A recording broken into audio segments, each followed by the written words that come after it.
আজ 31শে মার্চ মঙ্গলবার। দেখে নিন আজকের বাছাই করা গুরুত্বপূর্ণ খবর। শুরুতেই হেডলাইন্স। ভোটের 5 দিন আগে থেকে ভবানীপুরে ঘাঁটি। মমতার বিরুদ্ধে কোন পাটিগণিতে ভরসা বোঝালেন শুভেন্দু। ইস্তফা দিয়ে অধীরকে জেতানোর ইঙ্গিত হুমায়ুনের। 26-এর ভোটের আগে নয়া রাজনৈতিক নাটক। একটা সিটে যদি হারি তাহলে সেই সিটটা নিয়ে বিজেপি আপনার মাছ খাওয়া বন্ধ করে দেবে।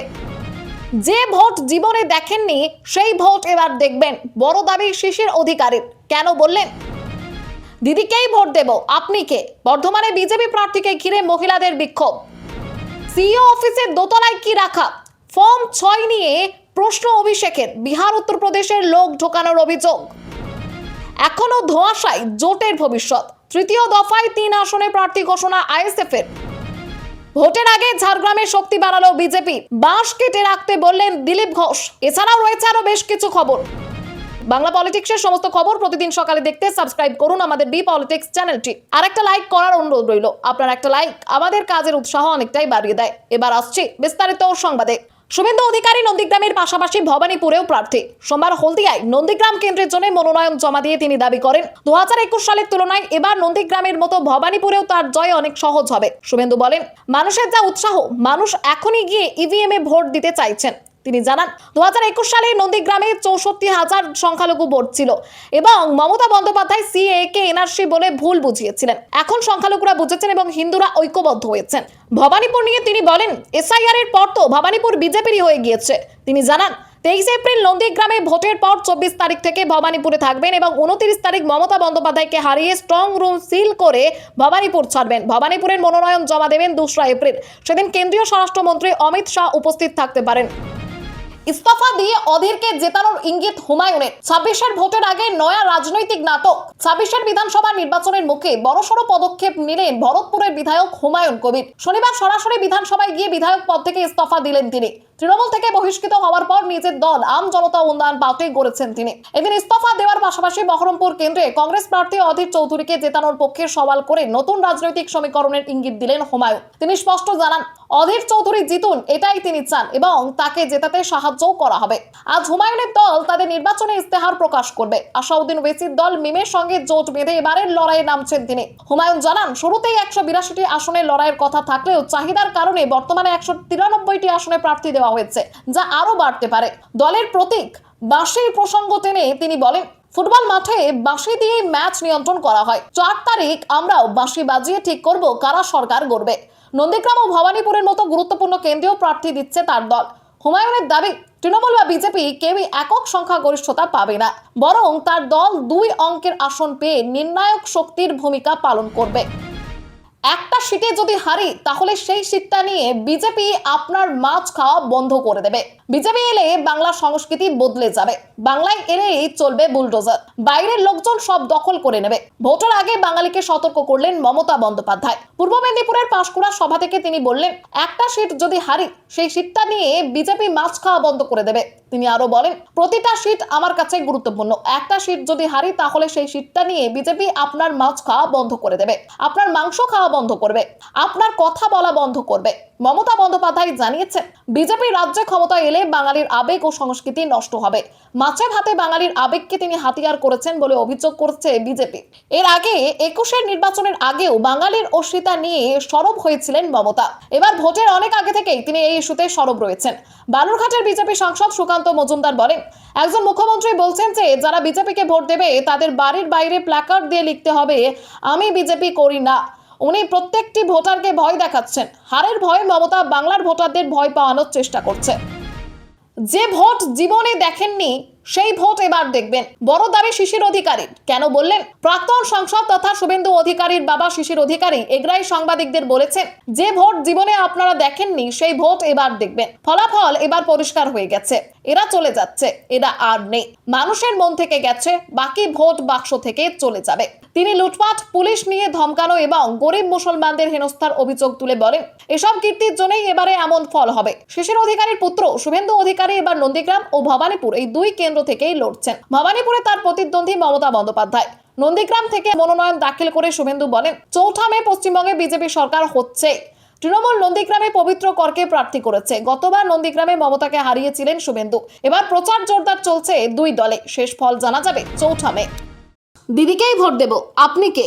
বর্ধমানে বিজেপি প্রার্থীকে ঘিরে মহিলাদের বিক্ষোভ। বর্ধমানের বৈকুণ্ঠপুরে বিজেপি প্রার্থী ঘিরে বিক্ষোভের ঘটনা সামনে এসেছে। বর্ধমান উত্তর কেন্দ্রের বিজেপি প্রার্থী সঞ্জয় দাস সোমবার বৈকুণ্ঠপুর এক গ্রাম পঞ্চায়েতের এলাকায় প্রচারে গেলে এলাকার মহিলাদের একাংশ তাকে ঘিরে ধরে প্রতিবাদ জানান।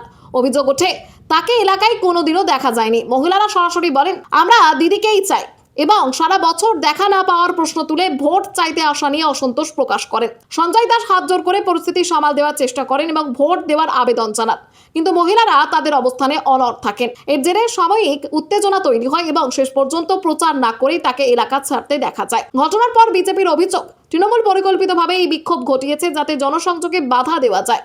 যদিও তৃণমূল এই অভিযোগ অস্বীকার করেছে। উল্লেখযোগ্যভাবে কয়েকদিন আগে বর্ধমান দক্ষিণ কেন্দ্রেও বিজেপি প্রার্থী মৌমিতা বিশ্বাস মিশ্র একই ধরনের ক্ষোভের মুখে পড়েছিলেন। সিইও অফিসের দোতলায় কি রাখা? ফর্ম 6 নিয়ে প্রশ্ন অভিষেকের। বিহার উত্তরপ্রদেশের লোক ঢোকানোর অভিযোগ। বিধানসভা নির্বাচনের আগে ফর্ম 6 ইস্যু ঘিরে রাজনৈতিক উত্তাপ বাড়িয়েছে তৃণমূল। অভিষেক বন্দ্যোপাধ্যায় নির্বাচন কমিশনের বিরুদ্ধে গুরুতর অভিযোগ তুলে দাবি করেন, অস্বাভাবিকভাবে বিপুল সংখ্যায় নতুন ভোটার অন্তর্ভুক্তির আবেদন জমা পড়ছে, যা স্বচ্ছতা নিয়ে প্রশ্ন তুলছে। সিইও দপ্তরে গিয়ে তিনি অভিযোগ করেন, বাংলার সঙ্গে স্থায়ী যোগ নেই এমন ব্যক্তিদের ভোটার তালিকায় অন্তর্ভুক্ত করার চেষ্টা হচ্ছে এবং এর পেছনে পরিকল্পিত রাজনৈতিক উদ্দেশ্য রয়েছে। তার দাবি, ভিন রাজ্যের পরিযায়ী লোকজনকে ভোটার বানিয়ে নির্বাচনের ফল প্রভাবিত করার চেষ্টা চলছে। এই পরিস্থিতিতে সিইও দপ্তরে সিসিটিভি ফুটেজ প্রকাশের দাবি জানান অভিষেক। তিনি অভিযোগ করেন, পেটি পেটি ফর্ম 6 জমা পড়েছে এবং কেন্দ্রীয় নেতা অমিত মালব্যের নির্দেশে বিহার ও উত্তরপ্রদেশ থেকে লোক এনে ফর্ম পূরণ করানো হচ্ছে। বিজেপি তোষণের অভিযোগ খারিজ করে তিনি পাল্টা বলেন, জনবিন্যাস বদলানোর চেষ্টা করছে বিজেপি ও নির্বাচন কমিশনই। সব মিলিয়ে ভোটের আগে ইস্যু ঘিরে রাজনৈতিক সংঘাত তীব্র হয়েছে। এখনো ধোঁয়াশায় জোটের ভবিষ্যৎ। তৃতীয় দফায় 3টি আসনে প্রার্থী ঘোষণা আইএসএফ এর। তৃতীয় দফায় প্রার্থী তালিকা ঘোষণা করেছে আইএসএফ। এই দফায় মালদহের মোথাবাড়ি, মুর্শিদাবাদের শামশেরগঞ্জ এবং পূর্ব বর্ধমানের কেতুগ্রাম, এই 3টি বিধানসভা আসনে প্রার্থী ঘোষণা করা হয়েছে। মৌলানা শাহজাহান আলী শিক্ষক, ওদুদ হাসান এবং জাকির গায়েনকে প্রার্থী করা হয়েছে। এর আগে প্রথম দফায় 23টি এবং দ্বিতীয় দফায় 5টি আসনে প্রার্থী ঘোষণা করেছিল দল। ফলে 3 দফায় মোট 31টি আসনে প্রার্থী দিল আইএসএফ। এদিকে আসন্ন নির্বাচনে বামফ্রন্টের সঙ্গে জোট নিয়ে আলোচনা চললেও তা নিয়ে অনিশ্চয়তা বাড়ছে। বামফ্রন্ট আইএসএফকে 29টি আসন ছাড়লেও আরো 4টি আসনে প্রার্থী দেওয়ার বিষয়ে অনড় রয়েছে নওশাদ সিদ্দিকীর দল। এই আসনগুলিতে বামফ্রন্টও প্রার্থী ঘোষণা করেছে। বিষয়টি নিয়ে বামেদের কাছে অনুরোধ জানানো হলেও এখনো কোনো পদক্ষেপ হয়নি। এই পরিস্থিতিতে ক্যানিং পূর্বে আরাবুল ইসলামকে প্রার্থী করা নিয়ে বাম নেতৃত্ব ক্ষুব্ধ। ফলে জোটের ভবিষ্যৎ নিয়ে প্রশ্ন তৈরি হয়েছে। যদিও নওশাদ এখনো জোট বজায় থাকার বিষয়ে আশাবাদী। ভোটের আগে ঝাড়গ্রামে শক্তি বাড়ালো বিজেপি। বাঁশ কেটে রাখতে বললেন দিলীপ ঘোষ। ঝাড়গ্রামে বিজেপির শক্তি বেড়েছে। সোমবার যুব তৃণমূল নেতা সহ প্রায় 500 জন বিজেপিতে যোগদান দিয়েছেন। রাজ্য বিজেপির প্রাক্তন সভাপতি দিলীপ ঘোষের হাত থেকে তারা পদ্ম শিবিরের পতাকা নেন। গোপীবল্লভপুরের রানটুয়া বাজারে নয়াগ্রাম বিধানসভার বিজেপি প্রার্থী অমিয় কিশকুর সমর্থনে পথসভা করেন দিলীপ ঘোষ। এই সভায় তৃণমূলের 3 প্রাক্তন কর্মাধ্যক্ষ সহ প্রায় 500 জন যোগদান করেন বিজেপিতে। দিলীপ ঘোষ তৃণমূলকে হুঁশিয়ারি দিয়ে বলেন, এরকম যোগদান কর্মসূচি আরো হবে। তৃণমূলের প্রাক্তন পূর্ত কর্মাধ্যক্ষ শক্তিপদ বারিক বলেন, তৃণমূলে ভালো লোকের স্থান নেই, তাই তারা বিজেপিতে যোগ দিয়েছেন। দিলীপ ঘোষ বলেন, এতদিন অনেক মার খেয়েছি, পিঠে দাগ রয়েছে, শোধ নিতে হবে। ভোট যাতে শান্তিপূর্ণ হয় তার জন্য বাঁশ কেটে রাখো, সোজা নয়, টেরা বাঁকা বাঁশ কেটে রাখো, যাতে গিয়ে হারে লাগে। তিনি এসআইআর প্রক্রিয়ার প্রশংসা করে বলেন, এতে অবৈধ ভোটারদের নাম বাদ পড়ছে। তৃণমূল প্রার্থী দেবাশিস কুমারকে নিশানা করে তিনি বলেন, গ্রামের মানুষের উন্নয়ন হয়নি, দিদির ভাইদের পাকা বাড়ি গাড়ি হয়েছে। বিজেপি প্রমাণ দিক, 291 আসনেই প্রার্থী প্রত্যাহার করে নেব, কোন চ্যালেঞ্জ দিলেন অভিষেক। বিধানসভা ভোটের আবহে ঝালদার জনসভা থেকে অভিষেক বন্দ্যোপাধ্যায় বিস্ফোরক মন্তব্য করেন। সভার মঞ্চ থেকে তিনি ঘোষণা করেন, প্রয়োজনে 291টি আসনেই প্রার্থী তুলে নেবে তার দল। এই মন্তব্য ঘিরে রাজনৈতিক মহলে জোর জল্পনা শুরু হলেও পরে তিনি নিজের বক্তব্যের ব্যাখ্যা করেন। অভিষেক জানান, এই ঘোষণা আবেগপ্রসূত নয়, বরং নির্দিষ্ট শর্ত সাপেক্ষ। তার দাবি, বিজেপি দীর্ঘদিন ধরে বাংলাকে আর্থিকভাবে বঞ্চিত করেছে। সেই প্রসঙ্গেই তিনি বিজেপি সাংসদ জ্যোতির্ময় সিং মাহাতোকে চ্যালেঞ্জ করে বলেন, 5 বছরে গরিব মানুষের আবাস যোজনায় কেন্দ্র 10 পয়সা দিলে প্রমাণ করতে পারলে তৃণমূল 291টি আসনে প্রার্থী প্রত্যাহার করবে। তিনি আরো অভিযোগ করেন, আবাস প্রকল্প 100 দিনের কাজ সহ বিভিন্ন ক্ষেত্রে কেন্দ্রীয় বরাদ্দ আটকে রাখা হয়েছে। বিজেপির বিরুদ্ধে মানুষের প্রাপ্য অর্থ বঞ্চনার অভিযোগ তুলে তিনি কর্মী সমর্থকদের এই ভোটকে জবাব দেওয়ার সুযোগ হিসেবে দেখার আহ্বান জানান। শেষে ভোটারদের উদ্দেশ্যে তিনি বলেন, এবার ভোটের লাইনে দাঁড়িয়ে বিজেপিকে জবাব দেওয়ার সময় এসেছে। অগ্নিমিত্রার প্রচারে সাড়া নেই। বিজেপি প্রার্থী বললেন, তৃণমূলের দুষ্কৃতীরা ভয় দেখাচ্ছে। আসানসোল দক্ষিণ বিধানসভা কেন্দ্রের চেলোদ এলাকায় প্রচারে গিয়ে বিজেপি প্রার্থী তথা বিদায়ী বিধায়ক অগ্নিমিত্রা পাল নজিরবিহীন পরিস্থিতির মুখে পড়েন। প্রচারের সময় অধিকাংশ বাড়িতে কোনো সাড়া না পেয়ে তিনি বিব্রত হন এবং জনশূন্য রাস্তাঘাট দেখে ক্ষোভ প্রকাশ করেন। অগ্নিমিত্রা পালের অভিযোগ, এলাকায় ভয় ও সন্ত্রাসের রাজত্ব চলছে এবং তৃণমূল কর্মীদের ভয়ে সাধারণ মানুষ গৃহবন্দী হয়ে আছেন। তিনি দাবি করেন, দুপুর 12:30 পর্যন্ত গ্রামের সব বাড়ির দরজা বন্ধ ছিল এবং কাউকে বাইরে দেখা যায়নি। এমনকি অভিযোগ তোলেন, তৃণমূল ক্যাডাররা হুমকি দিয়েছে, তিনি এলে কেউ দরজা খুললে সরকারি সুবিধা বন্ধ করে দেওয়া হবে। তবে এই অভিযোগ অস্বীকার করেছে তৃণমূল কংগ্রেস। জেলা পরিষদের পূর্ত কর্মাধ্যক্ষ স্বরূপ বন্দ্যোপাধ্যায় জানান, এলাকার অধিকাংশ মানুষ দিনমজুর হওয়ায় সকালে কাজের জন্য বাইরে থাকেন, তাই বাড়ি ফাঁকা ছিল। তিনি আরও দাবি করেন, গত 10 বছরে এলাকার উন্নয়ন হয়েছে এবং মানুষ তাপস বন্দ্যোপাধ্যায়ের পাশে রয়েছে। এই ঘটনায় বিজেপির সন্ত্রাসের পরিবেশের অভিযোগ তুললেও তৃণমূল উন্নয়ন ও জনসংযোগের কথাই সামনে আনছে। প্রার্থী বাছাই ঘিরে বিক্ষোভ। পূর্ব বর্ধমানের জেলা কংগ্রেস কার্যালয়ে ভাঙচুর। প্রার্থী বাছাই ঘিরে তীব্র ক্ষোভের জেরে পূর্ব বর্ধমান জেলা কংগ্রেস কার্যালয়ে ভাঙচুর ও তালা বদলের ঘটনা ঘটে।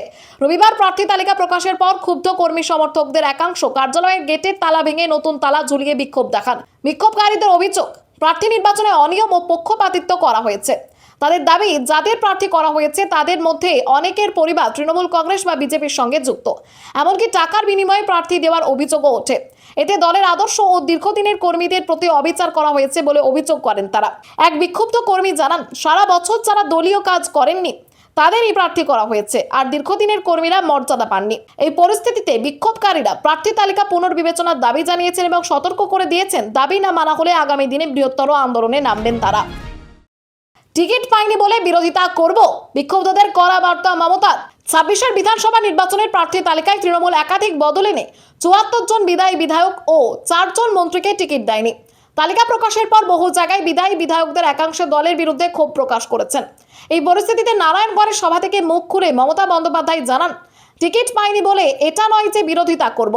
তিনি বলেন, একবার টিকিট পাওয়া মানে সব সময় পাওয়া নয়, ভালো কাজ করলে তবেই টিকিট মিলবে। অসন্তুষ্টদের উদ্দেশ্যে তার বার্তা, দল সকলের জন্য, তাই ঐক্যবদ্ধ হয়ে মানুষের পাশে থাকতে হবে। বিরোধিতা করলে মানুষ তা পছন্দ করে না বলেও তিনি সতর্ক করেন। সভা থেকে মমতা মেদিনীপুরের সংগ্রামের ইতিহাসের কথাও তুলে ধরেন এবং সিপিআইএম এর বিরুদ্ধে অতীতের অত্যাচারের অভিযোগ করেন। পাশাপাশি কেন্দ্রের বিরুদ্ধে বঞ্চনার অভিযোগ তুলে বলেন, ঘাটাল মাস্টার প্ল্যানের জন্য কেন্দ্র 1 টাকাও দেয়নি, রাজ্য নিজেই 1,500 কোটি টাকা দিয়েছে। স্বাস্থ্যসাথী ও লক্ষ্মীর ভান্ডার প্রকল্পের প্রসঙ্গ তুলে তিনি জানান, কোনো ধর্ম বা জাতির ভিত্তিতে ভেদাভেদ করা হয় না এবং সকলের জন্যই এই সুবিধা চালু রয়েছে। উনি সরকার ঘনিষ্ঠ, কিছু যেন ধামাচাপা না পড়ে। রাহুলের মৃত্যুতে ভয়ঙ্কর ইঙ্গিত শতরূপে। কার দিকে আঙুল তুললেন জানেন? অভিনেতা রাহুল অরুণোদয় বন্দ্যোপাধ্যায়কে অবশেষে শেষ বিদায় জানানো হয়েছে। কেওড়াতলা মহাশ্মশানে সম্পন্ন হয়েছে তার শেষকৃত্য। ফেডারেশন সভাপতি স্বরূপ বিশ্বাস জানিয়েছেন, শেষকৃত্য মিটে গেলে প্রোডাকশন হাউসের কাছে নিরাপত্তা ব্যবস্থা নিয়ে জিজ্ঞাসাবাদ করা হবে। তিনি বলেন, প্রোডাকশন হাউসের সুরক্ষা ব্যবস্থা নিয়ে অবশ্যই গাফিলতি ছিল, না হলে এরকম একটা প্রাণ কি করে চলে গেল। সিপিআইএম নেতা শতরূপ ঘোষ প্রশ্ন তুলেছেন, প্রোডাকশন হাউসের সঙ্গে লীনা গঙ্গোপাধ্যায়ের সরকার ঘনিষ্ঠ বলে তদন্ত যেন ধামাচাপা না পড়ে। তিনি জানান, শেষকৃত্যের পরেও তারা শেষটা দেখবেন। তমলুক হাসপাতালে ময়নাতদন্তের প্রাথমিক রিপোর্ট অনুযায়ী জলে ডুবেই রাহুলের মৃত্যু হয়েছে। তার ফুসফুসে অস্বাভাবিক পরিমাণে বালি ও নোনা জল পাওয়া গেছে। ফুসফুস ফুলে প্রায় দ্বিগুণ হয়ে গিয়েছিল। চিকিৎসকদের মতে তিনি অন্তত 1 ঘন্টা জলের নিচে ছিলেন। এবার কি ভোটের ময়দানে শুভঙ্কর সরকারের ছেলে? ইঙ্গিত দিলেন প্রদেশ কংগ্রেসের সভাপতি। 26 বিধানসভা ভোটে একাধিক নেতা বিধায়কদের সন্তানদের প্রার্থী করা হচ্ছে। এই প্রেক্ষিতে প্রদেশ কংগ্রেস সভাপতি শুভঙ্কর সরকারের ছেলে আন্দোলন সরকারকে হুগলি শ্রীরামপুর আসনে প্রার্থী করা হতে পারে বলে জল্পনা তৈরি হয়েছে। যদিও এই সিদ্ধান্ত কংগ্রেসের হাইকমান্ড নেবেন বলে জানিয়েছেন শুভঙ্কর সরকার। কংগ্রেস ইতিমধ্যে 284টি আসনে প্রার্থী ঘোষণা করেছে। এখনো 10টি আসনে নাম ঘোষণা বাকি, যার মধ্যে শ্রীরামপুরও রয়েছে। 2016 সালে এই আসনে শুভঙ্কর সরকার প্রার্থী হয়ে 65,000-এরও বেশি ভোট পেয়েছিলেন, তবে এবার তার নাম তালিকায় নেই। তিনি জানান, শ্রীরামপুরের মানুষ তাকে চাইছেন, তবে তাকে সব আসন দেখার দায়িত্ব নিতে হচ্ছে। এদিকে তৃণমূলেও একাধিক ক্ষেত্রে বিধায়কদের পরিবর্তে তাদের সন্তানদের প্রার্থী করা হয়েছে। মহেশতলা, ইন্টালি, মানিকতলা, পানিহাটি ও উত্তরপাড়ায় এর প্রবণতা দেখা যাচ্ছে। ফলে এবার কংগ্রেসেও একই ধারা দেখা যায় কিনা তা নিয়ে রাজনৈতিক মহলে জল্পনা বাড়ছে। হরমুজ প্রণালী না খুললে ইরানের সব বিদ্যুৎ কেন্দ্র, তেলের খনি এবং খার্গ দ্বীপ ধ্বংস করব, হুমকি দিলেন ট্রাম্প। মার্কিন প্রেসিডেন্ট ডোনাল্ড ট্রাম্প রবিবার দাবি করেছিলেন, যুদ্ধ থামাতে আমেরিকার দেওয়া 15 দফা শর্তের বেশিরভাগই ইরান মেনে নিয়েছে। তবে সোমবার তিনি আবার হরমুজ প্রণালী নিয়ে তেহরানকে কড়া হুমকি দেন। ট্রুথ সোশ্যালে তিনি জানান, আলোচনায় অগ্রগতি হলেও দ্রুত চুক্তি না হলে এবং হরমুজ প্রণালী বাণিজ্যের জন্য খুলে না দিলে ইরানের বিদ্যুৎ কেন্দ্র, তেলের খনি এবং খার্গ দ্বীপ ধ্বংস করা হবে। ট্রাম্পের দাবি, এখনো পর্যন্ত আমেরিকা ইচ্ছাকৃতভাবে এসব লক্ষ্যবস্তুতে হামলা চালায়নি, তবে প্রয়োজন হলে সেনাবাহিনী প্রতিশোধ নেবে। এর আগে খার্গ দ্বীপে সাময়িক ঘাঁটিতে হামলার কথা তিনি উল্লেখ করেন। এদিকে ইরানে সম্ভাব্য স্থল অভিযানের প্রস্তুতিও জোরদার করছে আমেরিকা। ইউএসএস ত্রিপলি সহ 3,500 সেনা পশ্চিম এশিয়ায় মোতায়েন করা হয়েছে। সাময়িক পর্যবেক্ষকদের মতে পারস্য ও ওমান উপসাগরের দিক থেকে শীঘ্রই গ্রাউন্ড অপারেশন শুরু হতে পারে। এই পরিস্থিতিতে ট্রাম্প মন্তব্য করেন, ইরানের তেল দখল করাই তার কাছে সবথেকে পছন্দের বিষয়। নকশালদের প্রতি সহানুভূতিশীল রাহুল গান্ধী সিপিএম তৈরি হয়েছে চীনকে সমর্থন করতে। ওরাই আজকের মাওবাদী, বললেন অমিত শাহ। লোকসভায় নকশালবাদ নিয়ে আলোচনায় কেন্দ্রীয় সরকারের অবস্থান স্পষ্ট করতে গিয়ে একযোগে সিপিএম এবং কংগ্রেসকে নিশানা করলেন স্বরাষ্ট্রমন্ত্রী অমিত শাহ। রাহুল গান্ধীকে নিশানা করে তিনি অভিযোগ করেন, তিনি নকশাল সমর্থকদের সঙ্গে একই মঞ্চে উপস্থিত ছিলেন এবং হিডমা সমর্থনমূলক স্লোগানকেও প্রশ্রয় দিয়েছেন। কংগ্রেসের দীর্ঘ শাসনকালে নকশাল প্রভাবিত অঞ্চলে প্রকৃত উন্নয়ন পৌঁছায়নি। জনজাতি ও প্রত্যন্ত এলাকার মানুষ বহু দশক ধরে মৌলিক পরিষেবা থেকে বঞ্চিত ছিলেন বলে কটাক্ষ করেন তিনি। সিপিএমকে আক্রমণ করে শাহ বলেন, তাদের গঠনের মূল উদ্দেশ্যই ছিল চীনকে সমর্থন করা। বর্তমানে নকশালপন্থীরা সেই আদর্শেরই ধারক। নকশালবাদের বিস্তারের কারণ ব্যাখ্যা করে তিনি বলেন, বিরসা মুন্ডা, তিলকা মাঝি কিংবা রানী দুর্গাবতীর মতো ঐতিহাসিক ব্যক্তিত্বের আদর্শে অনুপ্রাণিত জনজাতি সমাজ প্রশাসনিক ঘাটতির কারণে অন্য পথে চলে যায়। নকশাল হিংসার জেরে প্রায় 20,000 তরুণ প্রাণ হারিয়েছে এবং প্রায় 12 কোটি মানুষ ক্ষতিগ্রস্ত হয়েছে। এই সময় 12টি রাজ্য জুড়ে বিস্তৃত ছিল লাল করিডোর। প্রাক্তন প্রধানমন্ত্রী মনমোহন সিং এর মন্তব্য স্মরণ করিয়ে শাহ বলেন, সে সময়ও কার্যকর পদক্ষেপ নেওয়া হয়নি। 2014 সালে মোদী সরকার গঠনের পর উন্নয়ন ও নিরাপত্তা বেড়েছে। তার স্পষ্ট বার্তা, নিরাপত্তা নিয়ে কোনো আপোষ করবে না কেন্দ্র। খবর আজকের মতো এখানেই শেষ। আবার আসছে আগামীকাল সকালে। পরবর্তী খবরের জন্য সাবস্ক্রাইব করুন আমাদের বি পলিটিক্স।